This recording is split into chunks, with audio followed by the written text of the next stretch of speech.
Olá, aqui é Alexandre Figueiredo. Estamos em mais uma edição do TV Linhaça. Pedimos que vocês se inscrevam no nosso canal, apertem o sininho e ajudem a divulgar o nosso trabalho. Hoje, o tema é o seguinte: a cortina de fumaça do pancadão. Mais uma vez, quando o cenário direitista, implantado desde meados de 2016 no Brasil, entra em uma profunda crise, até parece que o funk vem como um botão de emergência que a chamada plutocracia faz para desnortear as esquerdas. O funk, como poucos sabem, é uma espécie de Cabo Anselmo da atualidade. É aquela cortina de fumaça, um suposto fenômeno de combativismo esquerdista que surge para causar burburinho, para agitar a opinião pública e tudo mais. E que faz as esquerdas ficarem maravilhadas até que elas mordem a isca e são apunhaladas pelas costas. Por incrível que pareça, na época de Cabo Anselmo havia ainda um livro que eu já cheguei a ler, que é Brasil para Principiantes. Um livrinho que poderia ser, se ele fosse publicado hoje, ele seria um livro coxinha, né, de um húngaro radicado no Brasil chamado Peter Kelemen. Esse livro foi lançado no Brasil em 1959, teve algumas reedições até 1964. Aí esse livro é um livro satírico que falava sobre o jeitinho brasileiro. O livro Brasil para Principiantes, de Peter Kelemen. Aí esse livro, ele virou uma pérola do humorismo supostamente de esquerda, porque falava coisas que até são divertidas no que se diz ao jeitinho brasileiro, na forma de se ascender na vida. Mas depois houve um escândalo envolvendo esse autor, Peter Kelemen, que ele estava envolvido com um projeto de loteria privada, e aí ele foi denunciado por fraudes, e aí ele sumiu de cena, nunca mais se ouviu falar dele. E aí isso foi um fenômeno até esquecido, que enganou as esquerdas nos anos 60, e tornou-se mais famoso o caso do Cabo Anselmo, que na verdade era um sargento, José Anselmo dos Santos, que hoje está vivendo em local ignorado, sob rigorosa escolta policial. O que vemos é que as esquerdas, às vezes, elas se iludem no Brasil, que não tem uma tradição de ser um país socialista, de morder a isca com fenômenos que parecem atraentes no que se diz a um discurso supostamente libertário, supostamente popular. E o fenômeno do Cabo Anselmo trouxe uma grande lição, que é da cortina de fumaça, que fez com que o João Goulart mordesse a isca e perdesse o poder, fosse tirado do poder por tropas militares, pela pressão do que hoje se convenciona a história a definir como ditadura militar, e que certos terraplanistas tentam desmentir na mania do seu revisionismo tosco e bêbado. Hoje, combinando a estratégia de pressão que os antigos institutos IPES e BAD tiveram nos anos 60, com a atuação de Cabo Anselmo para ludibriar as classes populares, a gente vê um equivalente disso tudo num lobby de intelectuais, acadêmicos, artistas, cineastas e jornalistas culturais que usam o funk e outros ritmos popularescos para fazer uma suposta defesa da cultura popular.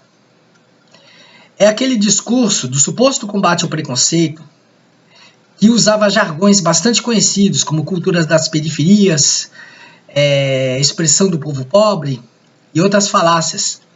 Só que são formas comerciais, supostamente de expressão popular, que na verdade tratam o povo pobre de uma maneira caricatural e estereotipada.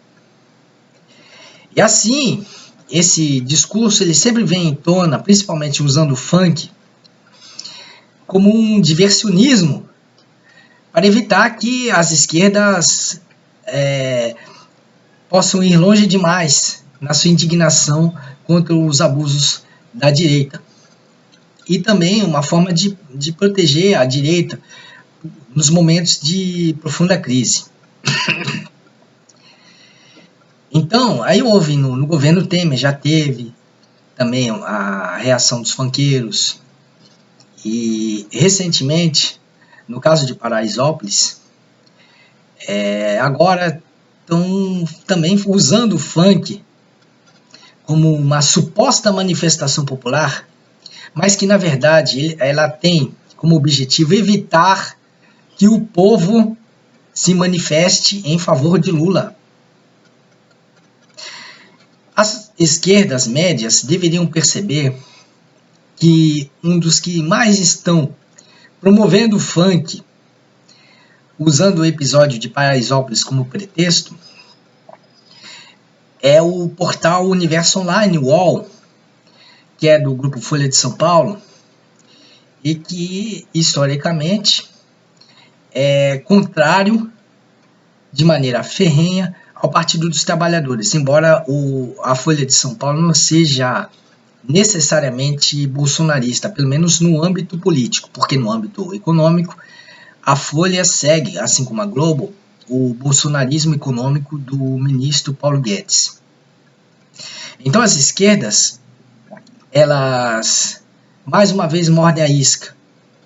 E aí eu vendo comentários infelizes de gente como Ivana Bentes, que disse que a bunda não é objeto, é sujeito, como se a bunda fosse uma espécie de nova voz, como se agora o ser humano falasse não mais pela boca, mas falasse pela bunda, pelo local orgânico de onde saem as excreções, que é a chamada bosta.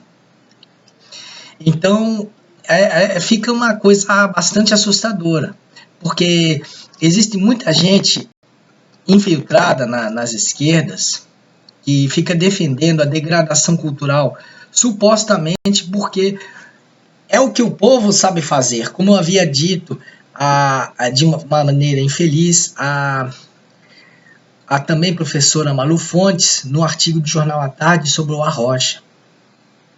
Ou seja, a gente vê uma intelectualidade que supostamente se diz de esquerda, mas que defende a degradação cultural sob a desculpa diversa de que é o povo que sabe fazer, é esse que o povo ouve, o povo está condicionado a viver isso, é isso que o povo foi educado a apreciar.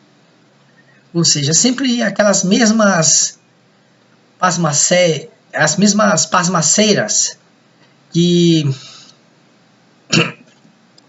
lamentavelmente impedem que o povo pobre seja visto de maneira mais realista.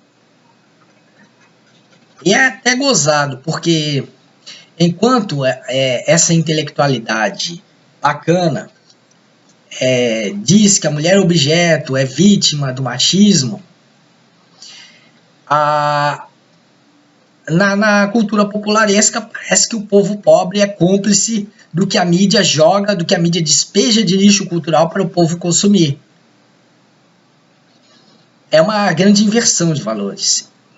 E aí tem todo esse discurso, já vem uma meia dúzia de intelectuais que como que num efeito manada publicam artigos supostamente populares, com aquele apelo populista, de ficar falando mal de quem critica o popularesco, acusando quem critica de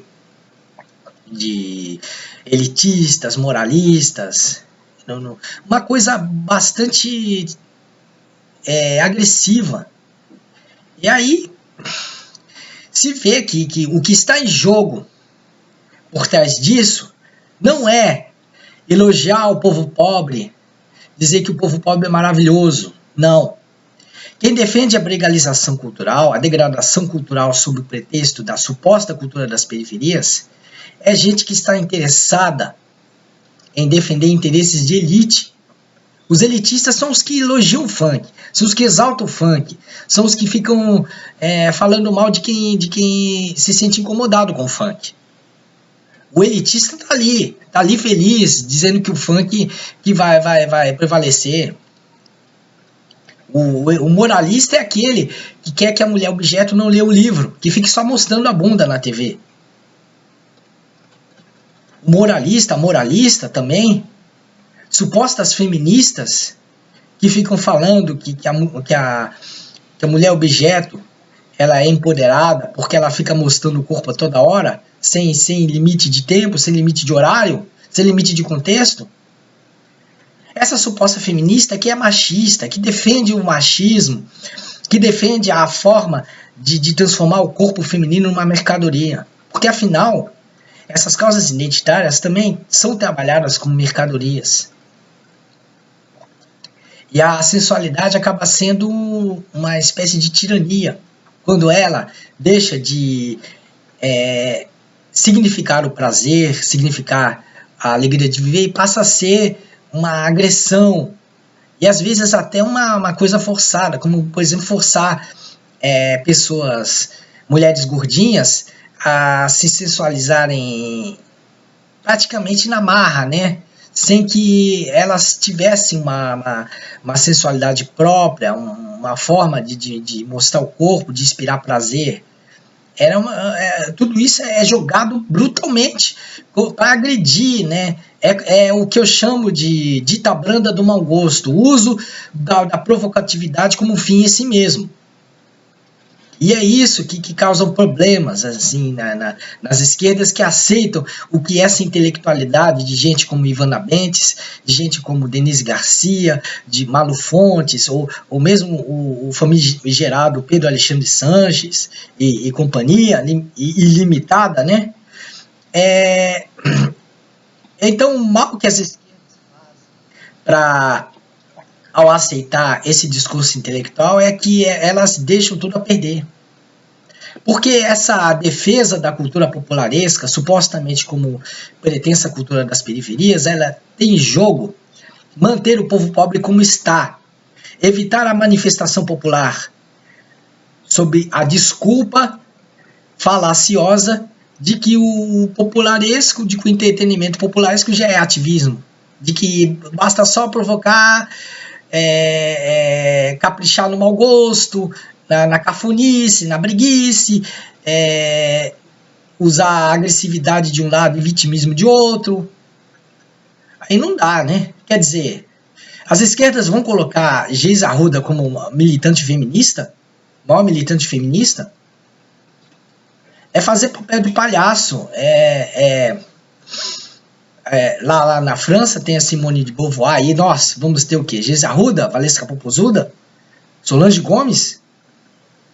É uma coisa que não dá para entender isso. Isso não dá, realmente. Se as esquerdas não começarem a criticar essa intelectualidade que defende a brigalização, o popularesco e coisa parecida, então as esquerdas vão simplesmente se tornar reféns de um culturalismo conservador que fica tirando o povo pobre da mobilidade popular, do que deveria ser a mobilidade popular, e isolar os debates públicos das esquerdas apenas a uma meia dúzia de líderes, de jornalistas, etc. As esquerdas não estão entendendo. As esquerdas, mais uma vez, estão glorificando o funk, o pagodão, devem reabilitar o El Chan, E do outro lado, do lado da espiritualidade, tentar fazer paz com os médiuns de esquerda, seja de peruca, de cabelo gomalinado, etc. Tudo isso supostamente para combater a polarização. E aí, isso assim, as esquerdas pensam que com isso elas estão furando a bolha, mas não. O que as esquerdas estão fazendo é legitimar paradigmas culturais de centro-direita, transmitidos pela Globo, pela Folha, pela PSDB, e achando que vão promover socialismo com isso. Não, não vai. Pensam que estão rompendo com ideologias, pensam que estão, ou então estão reforçando o socialismo, ou que estão no lado do povo, criando uma linguagem mais interativa, etc. Mas não estão fazendo. O que eles estão fazendo apenas é assinar embaixo do que a mídia, em relação ao que a mídia determina que deve ser apreciado pelo status quo, pelo público em geral. Então, por exemplo, se as esquerdas ficam exaltando o funk, os médiuns espíritas, as mulheres objetos, os jogadores de futebol da moda, trazidos pela mídia venal, é porque as esquerdas estão concordando com o poder da mídia venal. Estão concordando porque elas pegam o legado cultural da mídia venal. E aí isso não representa o contraponto. As esquerdas querem fazer um contraponto